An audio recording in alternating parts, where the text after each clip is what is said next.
और पश्चिम एशिया में जारी युद्ध के बीच केंद्र सरकार ने बड़ा फैसला लिया है। अब राशन की दुकानों के साथ साथ पेट्रोल पंप भी केरोसिन मिल सकेगा। तो हर जिले में राज्य सरकार या केंद्र शासित प्रदेश प्रशासन अधिकतम 2 पेट्रोल पंप चुनेंगे जहां ये सुविधा दी जाएगी। सरकार ने सप्लाई आसान बनाने के लिए 60 दिनों के लिए सार्वजनिक वितरण प्रणाली के नियमों में ढील दे दी है ताकि जरूरतमंद परिवारों तक तेल समय पर पहुंच सके। तो आप देखिए पेट्रोल पंप पर भी आपको जो केरोसिन ऑयल है वो मिलना शुरू हो जाएगा। देखिए 5 शर्तों के साथ ये केरोसिन ऑयल मिलेगा। केरोसिन का इस्तेमाल सिर्फ खाना बनाने और रोशनी के लिए ही होगा। एक पेट्रोल पंप पर 5000 लीटर से अधिक स्टॉक नहीं रखा जाएगा। सभी सुरक्षा नियमों और संचालन गाइडलाइन का पालन जरूरी होगा। केरोसिन के स्टॉक, सप्लाई और वितरण का पूरा रिकॉर्ड रखना होगा और प्रशासन और संबंधित एजेंसियां कभी भी इसकी जांच कर सकती है। और जयपुर में भीषण गर्मी की दस्तक के बीच वाटर इमरजेंसी जैसे हालात पैदा हो गए हैं। बीसलपुर बांध से जयपुर को जीवन देने वाली मुख्य पाइपलाइन में बड़ा लीकेज मिलने के बाद जलदाय विभाग ने 60 घंटे के शटडाउन का ऐलान किया है। देर रात 8 बजे से बिसलपुर जयपुर पेयजल परियोजना के सूरजपुरा फिल्टर प्लांट और पंपिंग स्टेशन को बंद कर दिया गया है। कल सुबह से जयपुर शहर में पानी की सप्लाई पूरी तरह से बंद कर दी गई है।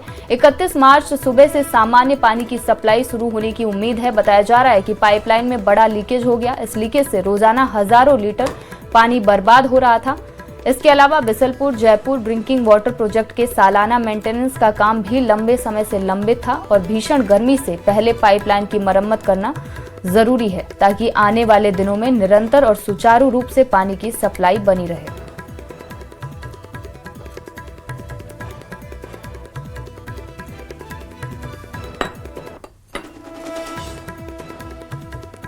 तो देखिए वाटर लीकेज की वजह से लगातार परेशानियां हो रही थी, जिसके चलते अब मेंटेनेंस इसकी की जा रही है और मेंटेनेंस की वजह से ही जो पानी की सप्लाई है वो पूरी तरह से बंद रखी गई है।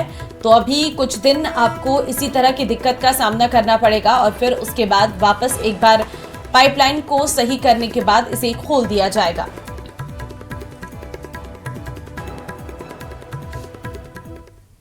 पंचायती राज और नगर निकाय चुनावों में हो रही देरी को मुद्दा बनाते हुए कांग्रेस ने अब इसे संगठन विस्तार और सियासी हमले के बड़े अभियान में बदलने की तैयारी कर ली है। गोविंद सिंह डोटासरा के नेतृत्व में 1 अप्रैल से शुरू होने वाला संगठन बढ़ाओ लोकतंत्र बचाओ ऐसे अभियान के रूप में देखा जा रहा है, जिसमें एक साथ 2 राजनीतिक लक्ष्य साधे जा सकते हैं। ये रिपोर्ट देखिए। पंचायत चुनाव में देरी का आरोप बनेगा आधार। कांग्रेस ने नई रणनीति को दी धार। 1 अप्रैल से संगठन बढ़ाओ लोकतंत्र बचाओ। संगठन और सियासत पर होगा जोर। चुनावी समर में रणनीति होगी कारगर। देखिए, पंचायत राज और नगर निकाय का चुनाव नहीं करा के ये संविधान का उल्लंघन कर रहे हैं। ये बाबा साहब भीमराव अंबेडकर का जो दिया हुआ संविधान है उसको ये चाहते नहीं, उसको कमजोर करना चाहते हैं और यही कारण है कि ये लोग 5 साल में चुनाव नहीं करा रहे। कांग्रेस बीजेपी पर जानबूझकर चुनाव टालने का आरोप लगा रही है। कांग्रेस का आरोप है कि बीजेपी ओबीसी आयोग, परिसीमन और 1 स्टेट 1 इलेक्शन जैसे कारणों का सहारा लेकर चुनाव टाल रही है। पंचायत चुनाव और नगर निकाय के चुनाव ये सरकार करा नहीं पा रही है। केवल और केवल बहाने ढूंढ रही है कि साहब ओबीसी आयोग की रिपोर्ट नहीं आई। आपने SC ST का आंकड़ा कहीं से नहीं लाना है, आपके पास में पड़ा है, आप चुनाव आयोग को भेज नहीं रहे हो, क्योंकि अगर SC ST का आंकड़ा उन्होंने भेज दिया तो बिना ओबीसी के आरक्षण के राज्य निर्वाचन आयोग चुनाव करा देगा। मुद्दे को लेकर कांग्रेस अब गांव-गांव और वार्ड स्तर तक जन जागरण अभियान चलाकर इसे लोकतंत्र बनाम सरकार की लड़ाई के रूप में पेश करने की रणनीति पर काम कर रही है। 1 अप्रैल से हमने एक स्लोगन के साथ में काम करना हम लोग शुरू करेंगे 1 महीने तक। संगठन बढ़ाओ लोकतंत्र बचाओ। राजनीतिक रूप से अभियान कांग्रेस के लिए एक पंथ 2 काज साबित हो सकता है। एक तरफ जहां संगठनात्मक नियुक्तियों के जरिए पार्टी अपने कार्यकर्ताओं को सक्रिय और संगठित करेगी, वहीं दूसरी तरफ बीजेपी पर लोकतंत्र विरोधी होने का आरोप लगाकर जनमत तैयार करने की कोशिश करेगी। अभियान के दौरान टीकाराम जूली के साथ डोटासरा का जिलों का दौरा भी प्रस्तावित है, जिससे साफ है कि कांग्रेस इसे सिर्फ संगठनात्मक कार्यक्रम नहीं बल्कि पूर्ण राजनीतिक आंदोलन के रूप में आगे बढ़ाने जा रही है।